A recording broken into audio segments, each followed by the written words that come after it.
Hello student, आज हम पढ़ेंगे ह्यूमन आई। जो हमारा मानव नेत्र होता है, हमारी आईज होती है, वो किस तरह की होती है उससे रिलेटेड, लेकिन फिजिक्स से रिलेटेड चीजें बताऊंगा, बायो से रिलेटेड चीजें नहीं डिस्कस करेंगे हम।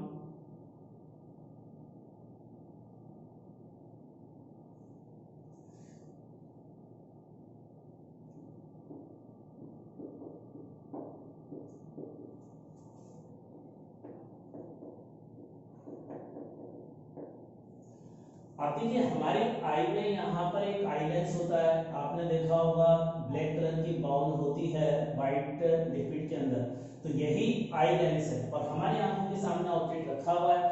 अब इस ऑब्जेक्ट में से लाइट निकलती है, इस आई लेंस पर पड़ती है और आई लेंस से रिफ्रैक्शन के बाद इस ऑब्जेक्ट की इमेज यहाँ पर बनाती है इस पॉइंट पर, और यहाँ जहाँ इमेज बनाती है ना, इसको रेटिना बोलते हैं हम आई में। तो ये कहलाता है रेटिना, ये कहलाता है रेटिना।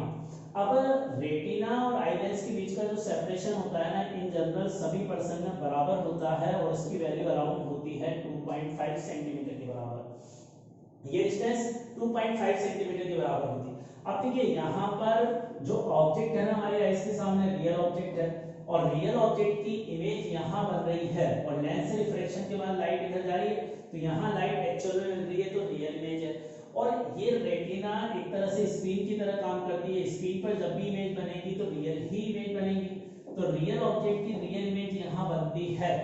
इसका मतलब इमेज इन्वर्टेड बनेगी या इरेक्ट, इन्वर्टेड बनेगी ना। तो दूसरा रिजल्ट ये आ गया कि हमारा आइलेंस जो इमेज बनाता है इन्वर्टेड बनाता है। जैसे पेन है, मान लो मैंने ऐसा रखा हुआ है, इसका आइलेंस जो इमेज है वो इन्वर्टेड बना रहा है, लेकिन मुझे पेन दिखाई सीधा ही दे रखा है, क्योंकि हमारे दिमाग में जो मांसपेशियां हैं, कुछ सेंसर्स हैं, वो इसको डिटेक्ट करते हैं कि इस इन्वर्टेड इमेज को भी वो सीधा रीड करे। तो यहाँ इन्वर्टेड इमेज बनती है हमारे रेटिना पर। और ये जो आई लेंस है, इसका शेप कैसा होता है? कॉन्वेक्स शेप का है ना। कॉन्वेक्स शेप का मतलब कन्वर्जिंग लेंस की तरह काम करता है, जिसकी फोकल लेंथ और पावर पॉजिटिव होती है। तो हमारा जो आई लेंस है ये कॉन्वेक्स और कन्वर्जिंग लेंस होता है, ठीक है, और इसकी फोकल लेंथ और ये पॉजिटिव। अब देखिए, यहाँ पर जो ऑब्जेक्ट रखते हैं ना हमारी आई के सामने, एक पर्टिकुलर डिस्टेंस x, अगर ये डिस्टेंस जो होनी चाहिए that should be less than infinity और ग्रेटर देन 25 सेंटीमीटर। यहाँ हमारी आई के सामने जो ऑब्जेक्ट 25 सेंटीमीटर से ज्यादा डिस्टेंस पर, किसी भी डिस्टेंस पर रखोगे तो हमारी आई जो है इसको ऑब्जर्व कर सकती है। लेकिन कोई चीज अगर 25 सेंटीमीटर से कम डिस्टेंस पर रखेंगे तो हमारा आई लेंस इसको फोकस नहीं कर पाएगा स्क्रीन पर, यहाँ रेटिना पर फोकस नहीं कर पाएगा। अच्छा, एक और चीज, यहाँ जो हमारा आई लेंस होता है ना, इसकी फोकल लेंथ क्या कांस्टेंट होती है क्या? जैसा मेरा आई लेंस है, क्या इसकी फोकल लेंथ कांस्टेंट होती है क्या? नहीं, इसकी फोकल लेंथ वेरिएबल होती है। हमें कौन सा ऑब्जेक्ट देखना है, हम कोई ऑब्जेक्ट जैसे पेन यहाँ रखा है तो मेरा आई लेंस की फोकल लेंथ, इसको दूर रख दूंगा तो फोकल लेंथ बदल जाएगी। आई लेंस अपनी फोकल लेंथ को ऑब्जेक्ट की पोजीशन के अकॉर्डिंग चेंज करता है। मतलब ऑब्जेक्ट कहाँ रखा हुआ है, कौन से ऑब्जेक्ट को मैं देख रहा हूँ, उस पर आई लेंस की फोकल लेंथ डिपेंड करती है। तो अगला पॉइंट इसमें लिखो, focal length of eyelens, focal length of eyelens is not constant, it is a self adjusting। अपनी रिक्वायरमेंट के अकॉर्डिंग यह हमारा आईलेंस अपनी फोकल लेंथ को एडजस्ट करता है। तो ये इसका नेक्स्ट पॉइंट था। अब देखिए, इसके अलावा हम कुछ इंपॉर्टेंट पॉइंट कंसीडर करते हैं। इसके लिए हम ऑब्जेक्ट के लिए हमारा जो नियर पॉइंट है, इस ऑब्जेक्ट को कम से कम कितनी डिस्टेंस पर रख सकते हैं? 25 सेंटीमीटर पर। तो हमारा आई लेंस इसकी इमेज स्क्रीन पर बना देगा, और जब इमेज स्क्रीन पर बनती है ना, तभी हमें उस ऑब्जेक्ट को हमें देख पाते हैं। अगर इमेज इस स्क्रीन मतलब रेटिना के पहले या बाद में बने तो वो ऑब्जेक्ट हमें दिखाई नहीं देगा। तो ऑब्जेक्ट तभी दिखाई देता है जब रेटिना पर इमेज बने, और रेटिना पर बनने के लिए ऑब्जेक्ट की आंख से डिस्टेंस, आईलेंस से डिस्टेंस 25 से कम नहीं होनी चाहिए, और इस 25 डिस्टेंस को हम बोलते हैं नियर पॉइंट। एनपी का मतलब क्या है? Near point. और इस इंफिनिटी वाले डिस्टेंस को बोलते हैं फार पॉइंट। F P. तो ये नियर पॉइंट फार पॉइंट के बारे में अब डिटेल में डिस्कशन करते हैं हम।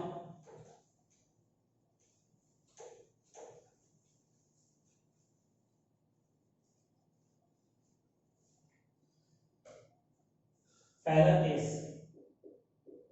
Case number 1। तो केस नंबर 1 कौन सा कंसीडर कर रहे हैं? Near point. और नियर पॉइंट हमारी आई के लिए जो है इसको कैपिटल डी के सिंबल से भी बताते हैं। 25 डिस्टेंस सेंटीमीटर, 25 सेंटीमीटर। और इस डी का मतलब होता है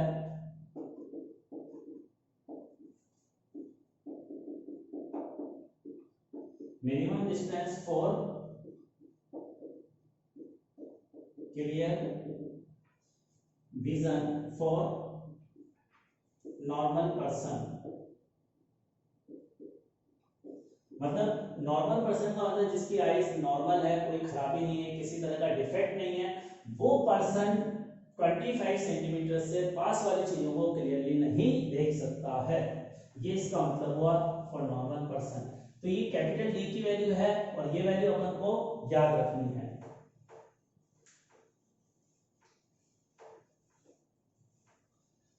अब इसके अलावा ये केस 1 था मिनिमम डिस्टेंस। और इस कंडीशन में जब ऑब्जेक्ट हमारी आई पर के नजदीक रखा रहता है, जैसे हम किताब पढ़ते हैं तो आपने देखा होगा किताब पढ़ते समय आंखें बहुत जल्दी थक जाती है, हमें थकावट होती है, दिमाग स्ट्रेस आ जाती है, सिर दर्द करने लगता है।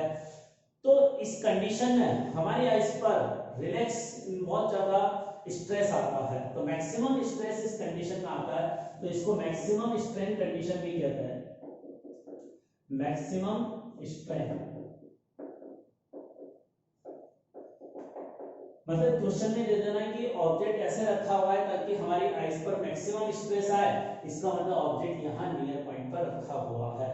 अब अगर ऑब्जेक्ट हमारी आईज के नियर पॉइंट पर रखा होगा तो हमारी आई लेंस के लिए जो ऑब्जेक्ट होगा -25 पर होगा, और इमेज तो रेटिना पर बननी है, और रेटिना लेंस से कितना पीछे थी? +2.5 सेंटीमीटर। ये हमारा आई लेंस, यहाँ ऑब्जेक्ट रखा हुआ है, लाइट ऐसे जाएगी, इमेज यहाँ बनेगी ना। अब ये इमेज की ये वाली डिस्टेंस 2.5 थी, पॉजिटिव एज डायरेक्शन इधर होगा, तो इमेज वाली डिस्टेंस को तो प्लस लिखूंगा, ऑब्जेक्ट वाली डिस्टेंस को माइनस लिखूंगा। अब इन दोनों को लेंस फॉर्मूले में रखकर हम आई लेंस की फोकल लेंथ निकाल सकते हैं। इस समय आई लेंस की फोकल लेंथ कैलकुलेट करेंगे, और इस कंडीशन में आई लेंस की फोकल लेंथ मिनिमम आई, मैंने अभी आपको बताया था कि आई लेंस की फोकल लेंथ एज पर रिक्वायरमेंट बदलती है ऑब्जेक्ट की पोजीशन। अगर ऑब्जेक्ट को हम पास से कम डिस्टेंस पर रखेंगे ना, तो फोकल लेंथ हमारे आई लेंस की सबसे कम होगी और हमारे आई लेंस की पावर मैक्सिमम होगी। अब बताओ फोकल लेंथ कितनी आ रही है लेंस फॉर्मूले में वैल्यू रखने से? लेंस फॉर्मूला क्या है? इसमें वैल्यू रखेंगे तो फोकल लेंथ कितनी आ जाएगी? 1/2.5 माइनस 25। अब इसमें से 25 हमने कैरी किया तो 10 और 1 11, तो फोकल लेंथ जो मिनिमम आई लेंस की 25/11 सेंटीमीटर आ गई। हमारे आई लेंस की जो मिनिमम फोकल लेंथ होती है इसके बराबर होती है। आई लेंस की मिनिमम फोकल लेंथ ये है। अब अगर फोकल लेंथ आई लेंस की मिनिमम है तो इस समय आई लेंस की पावर मैक्सिमम होगी, तो वो मैक्सिमम पावर कैलकुलेट करो क्या आएगी? तो पावर का फॉर्मूला क्या होता है? ऑप्टिकल पावर F इन सेंटीमीटर होता है ना। अब इस फॉर्मूले में रखूंगा तो पावर की मैक्सिमम वैल्यू कितनी आ गई? 44 डायोप्टर। तो जब ऑब्जेक्ट हमारे नियर पॉइंट पर होगा तो हमारे आई लेंस की पावर 44 डायोप्टर होगी, आई लेंस की पावर इसके बराबर होगी। तो ये नियर पॉइंट पहला केस था। Now second case, second case में ऑब्जेक्ट जो है object at far point, object far point पर रखा हुआ है हमारी आई लेंस के लिए, और फार पॉइंट का मतलब होता है इंफिनिटी। फार पॉइंट का मतलब क्या होता है? इंफिनिटी। फार पॉइंट का मतलब होता है इंफिनिटी। नॉर्मल पर्सन के लिए जो फार पॉइंट है वो इंफिनिटी है। हम सन स्टार्स को देख पाते हैं, और सन और स्टार हमसे बहुत ज्यादा डिस्टेंस पर है, उस डिस्टेंस को हम अप्रोक्सीमेटली इंफिनिटी मान सकते हैं, और इंफिनिटी वाले ऑब्जेक्ट को हम देख पा रहे हैं। तो फार पॉइंट इंफिनिटी है, और इस कंडीशन में जो फोकल लेंथ होती है ना वो मैक्सिमम होती है एंड पावर मिनिमम आती है। और हमारे आईएलएस की पावर मिनिमम आने का मतलब हम बहुत दूर की चीजें देखते हैं, जैसे क्रिकेट में देख रहे हैं स्टेडियम में बैठकर, तो हम जब चीजें स्टेडियम में बैठ के क्रिकेट मैच देखते हैं तो हमारी आंखों में कोई थकावट हमें महसूस नहीं होती, और हमें ऐसा लगता है हम रिलैक्स हो गए, पढ़ाई के बोझ से थोड़ा सा इजी हो गए। तो ये कहलाती है इस कंडीशन में रिलैक्स कंडीशन, रिलैक्स और नॉर्मल और मिनिमम स्ट्रेंथ।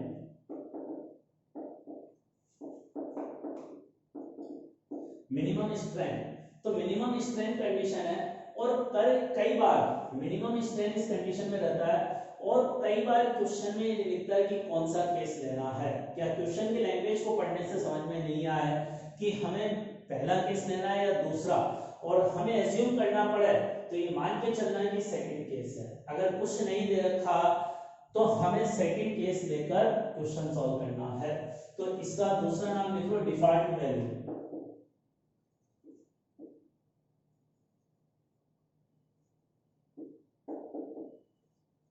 डिफॉल्ट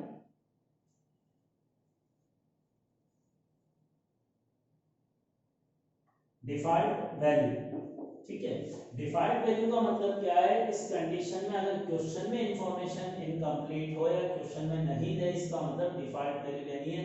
इस सेकंड वाला केस, ये मतलब ऑब्जेक्ट हमारे आई के लिए इंफिनिटी पर है, ये इसका मतलब। अब देखो इसमें अगर ऑब्जेक्ट इंफिनिटी पर है तो u की वैल्यू तो इंफिनिटी, और इमेज तो कहां बनाना है 2.5 पर, तो अब लेंस कौन सा फोकल लेंथ भी 2.5 सेंटीमीटर ही आ जाएगी ना। तो इस कंडीशन में जो मैक्सिमम फोकल लेंथ आई वो 2.5 सेंटीमीटर के बराबर आई। पहले हमारे पास आई थी 25/11, जो maximum for minimum focal length थी वो 25/11 आई थी। अब इससे पावर निकालो तो पावर कितनी आ जाएगी सेकंड केस में, पावर किसकी इक्वल आ गई हमारे पास, अगर पावर निकालेंगे तो पावर इस कंडीशन में मिनिमम आएगी, और 100 डिवाइडेड बाय 2.5 तो ये आ गई 40 डायोप्टर। तो हमारे आईलेंस की पावर 40 डायोप्टर से 44 डायोप्टर तक चेंज होती है। कर लें इसको नोट।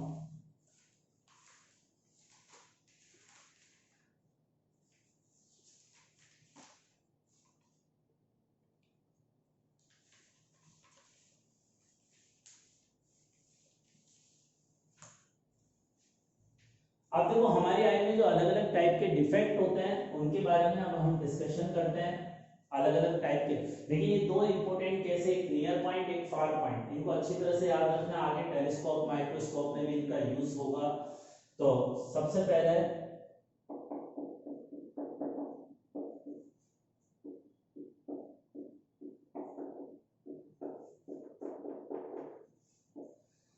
ये पहले तरह का डिफेक्ट डिस्कस कर रहे हैं, मायोपिया इस डिफेक्ट को बोलते हैं, और नियर साइटनेस।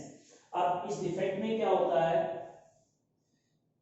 इसमें नियर साइटनेस वाले डिफेक्ट में ना पर्सन का फार पॉइंट, जो फार पॉइंट है वो खराब होता है। मतलब फार पॉइंट खराब होने का मतलब फार point is not well, far point में डिफेक्ट होता है, फार पॉइंट डिफेक्टिव होता है। और डिफेक्टिव होने का मतलब जो नॉर्मल पर्सन है उसके लिए फार पॉइंट इंफिनिटी होता है, तो जिसमें इस तरह का डिफेक्ट होता है उसके लिए फार पॉइंट इंफिनिटी से कम होता है। इंफिनिटी से कम मान लो 200 सेंटीमीटर या 500 सेंटीमीटर या 1 किलोमीटर होता है, तो ये फार पॉइंट इंफिनिटी से कम है तो उसमें इस तरह का डिफेक्ट है। और इसके नियर पॉइंट में कोई प्रॉब्लम नहीं होती, ओके होता है, कोई डिफेक्ट नहीं होता। इस तरह के पर्सन में मायोपिया डिफेक्ट अगर है तो हम तब कहेंगे जब उसका नियर पॉइंट ओके होगा, उसमें कोई प्रॉब्लम नहीं होगी, तो इस तरह का डिफेक्ट कंसीडर किया जाएगा। मतलब उसकी पास की चीजों को देखने में दिक्कत नहीं आती, उसको दूर की चीजें देखने में दिक्कत आती है, तो इस तरह का डिफेक्ट हम उसको कंसीडर करते हैं। अब फार पॉइंट इसका खराब है, इसमें क्या होता है, जैसे ये ऑब्जेक्ट रखा हमने, अब यहाँ आई लेंस, तो इस ऑब्जेक्ट से आने वाली लाइट का ये आई लेंस की फोकल लेंथ ऐसी चेंज हो जाती है कि ये रेटिना के पहले ही इमेज बना देता है, रेटिना पर नहीं बना पाता। तो इमेज रेटिना पर बनती है किसी ऑब्जेक्ट की, तभी हमें वो ऑब्जेक्ट ठीक दिखाई देता है। तो इस तरह के डिफेक्ट वाले पर्सन के लिए इस ऑब्जेक्ट जो रखेंगे इसके सामने उसकी इमेज रेटिना के पहले बनाता है। इमेज क्या है, रेटिना के पहले बनती है, इसलिए इस डिफेक्ट को हम नियर साइटनेस डिफेक्ट कहते हैं। अब इसकी रेमेडी के लिए, फॉर रेमेडी,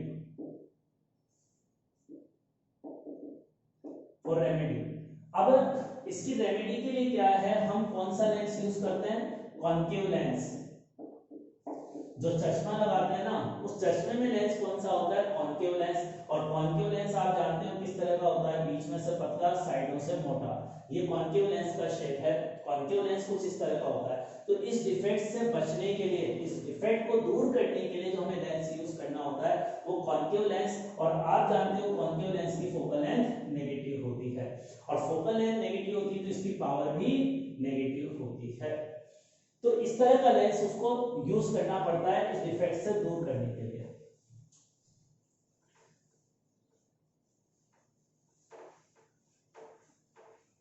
अब देखो इसको दूर कैसे किया जाता है, जैसे ये हमारा आई लेंस है ना, अब ये ऑब्जेक्ट यहाँ रखा है, इसके सामने हम एक चश्मा रख देते हैं, चश्मे का लेंस है।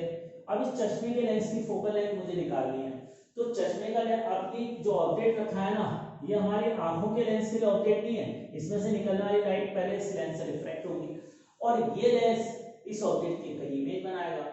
अब देखो ये कॉन्केव लेंस है, इसके सामने रियल ऑब्जेक्ट है, तो इसकी वर्चुअल इमेज यहाँ कहीं बना देगा, मान लो I1। अब यहां से रिफ्रैक्शन के बाद जब लाइट जाएगी ना इस हमारे आई लेंस के लिए, तो हमारे आई लेंस के लिए ऑब्जेक्ट O नहीं होगा, I1 होगा। O नहीं होगा, I1 होगा। हमारी आई के लिए ऑब्जेक्ट क्या होगा, I1। और I1 ऐसी चीज बनना चाहिए जो हमारी आंख का खराब वाला फार पॉइंट है।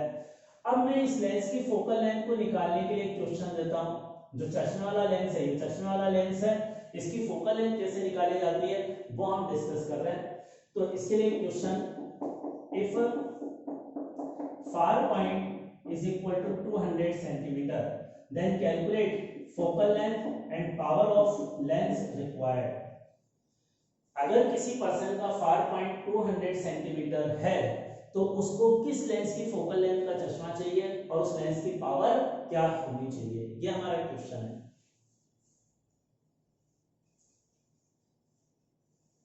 एक तरह से आपको, आप डॉक्टर बन गए हो और आपको चश्मे का नंबर देना है, तो कितने नंबर का चश्मा इस पर्सन को पहनना चाहिए बताना है।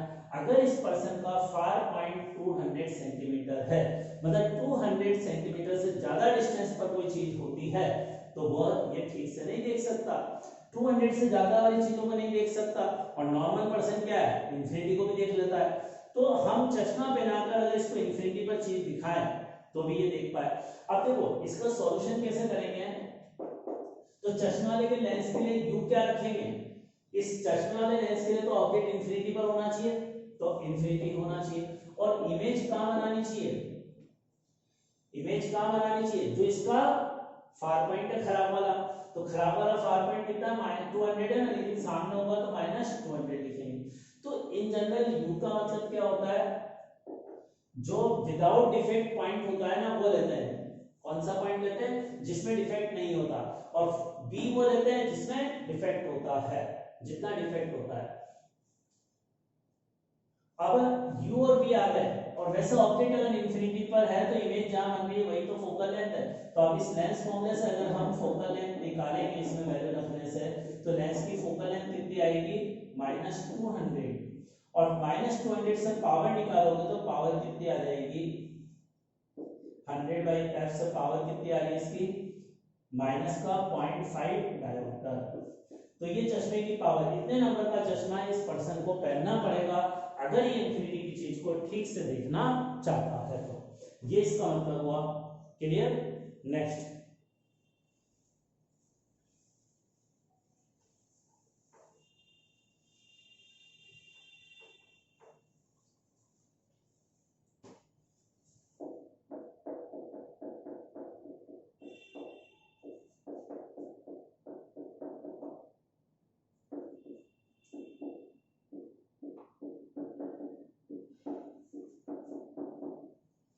हाइपरमेट्रोपिया। अब देखिए हाइपरमेट्रोपिया में क्या है, इसमें नियर पॉइंट खराब होता है और near point defect, not okay, और इसका फार पॉइंट ओके होता है। फार पॉइंट में कोई प्रॉब्लम नहीं होती, नियर पॉइंट में खराबी होती है। और नियर पॉइंट में खराबी का मतलब क्या है, जो नॉर्मल पर्सन है उसकी नियर पॉइंट 25 होता है, तो इसका 25 से ज्यादा होता है, कम नहीं होता, 25 से ज्यादा होता है। 25 से कम तो किसी का नहीं हो सकता, अगर है तो हम ये कहेंगे उसमें दिव्य दृष्टि है, जैसे महाभारत के संजय में थी। नियर पॉइंट इसका 25 सेंटीमीटर होता है। अब इसका नियर पॉइंट 25 सेंटीमीटर से ज्यादा होता है तो इसमें इस तरह का डिफेक्ट होता है, मतलब 25 सेंटीमीटर वाली चीजें, ये पास रखी चीजों को ठीक से नहीं देख पाता। ये पास और दूर की चीजों को ठीक से देख लेता है, उसमें कोई प्रॉब्लम नहीं है, लेकिन पास की चीजों को ठीक से यह पर्सन नहीं देख पाता है। और इसकी रेमेडी के लिए इसको कौन सा लेंस यूज करना होता है, कॉन्वेक्स, जिसकी फोकल लेंथ और पावर पॉजिटिव होती है। तो इसकी रेमेडी के लिए इसको कॉन्वेक्स लेंस यूज करना होता है।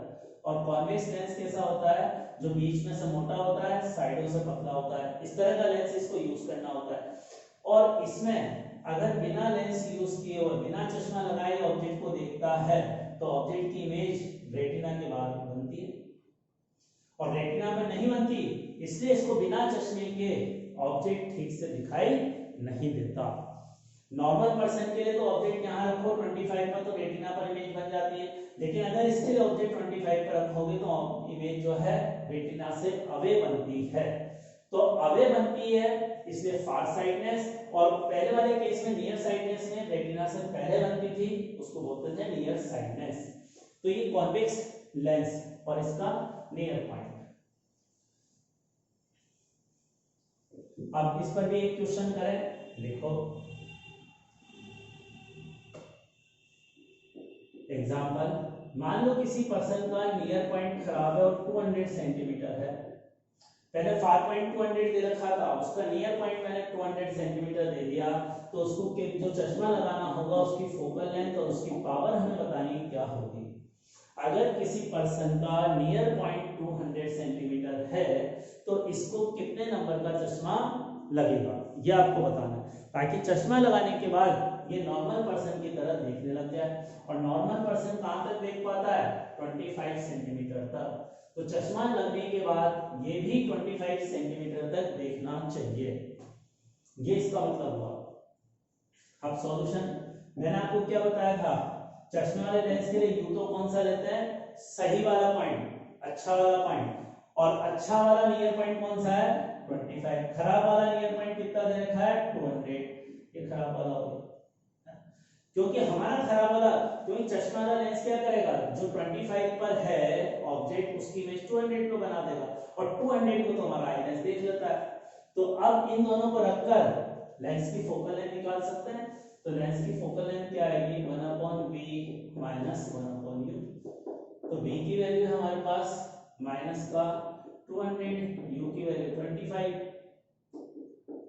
अब इसको सॉल्व करूंगा तो 200 तो एलसीएम, यहां से -1, यहां से +8, तो फोकल लेंथ कितनी आ गई, 200/7 सेंटीमीटर, और पावर कितनी हो जाएगी, 100/200/7, मतलब +3.5 डायोमीटर का चश्मा। हाई नंबर मानते हैं इसको, +3.5 डायोमीटर बहुत हाई नंबर होता है। तो इस तरह से हम इन दो डिफेक्ट को दूर करते हैं, इनसे रिलेटेड हमने क्वेश्चन डिस्कस किए। अब नेक्स्ट,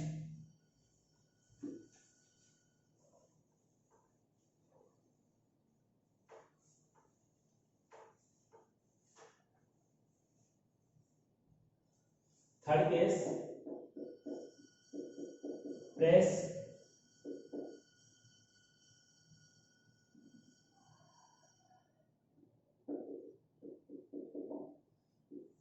बायोपिया। अब देखिए प्रेस बायोपिया में क्या होता है, दोनों तरह के डिफेक्ट होते हैं, नियर साइडनेस वाला भी, फार साइडनेस वाला भी।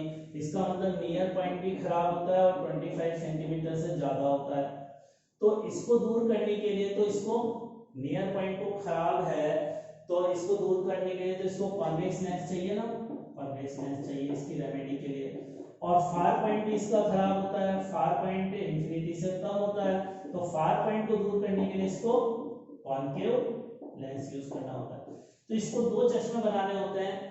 दूर की नजर खराब है, दूर की चीजें नहीं दिखाई देती, उसके लिए ये वाला लेंस यूज करता है, ये वाला चश्मा।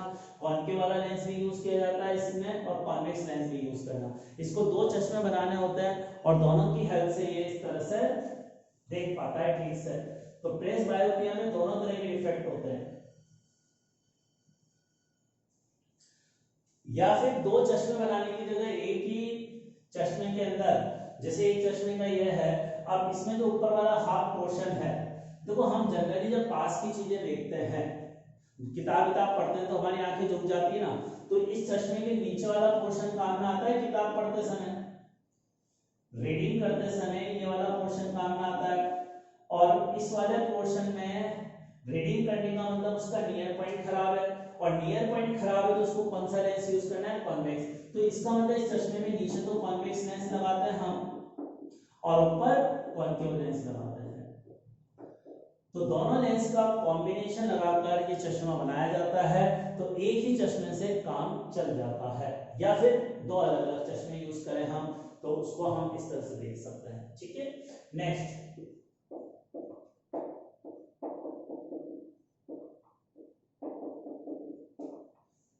डिफेक्ट है एस्टिग्मेटिज्म। अब देखो ये डिफेक्ट क्या होता है इसको समझते हैं।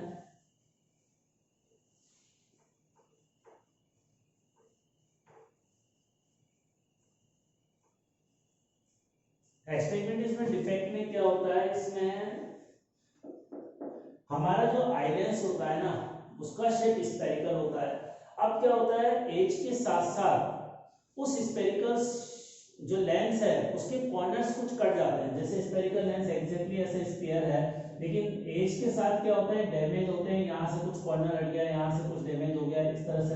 और इस तरह से एज के साथ डैमेज होने के कारण हमारा लेंस एग्जैक्टली स्फेरिकल नहीं रह पाता है, और एग्जैक्टली स्फेरिकल नहीं होने के कारण जो डिफेक्ट होते हैं उसको हम एस्टिग्मेटिज्म डिफेक्ट कहते हैं। इसमें क्या होता है, इस तरह के डिफेक्ट में, जैसे मैंने एक हॉरिजॉन्टल और वर्टिकल लाइन की इस तरह की ग्रिड बनाई,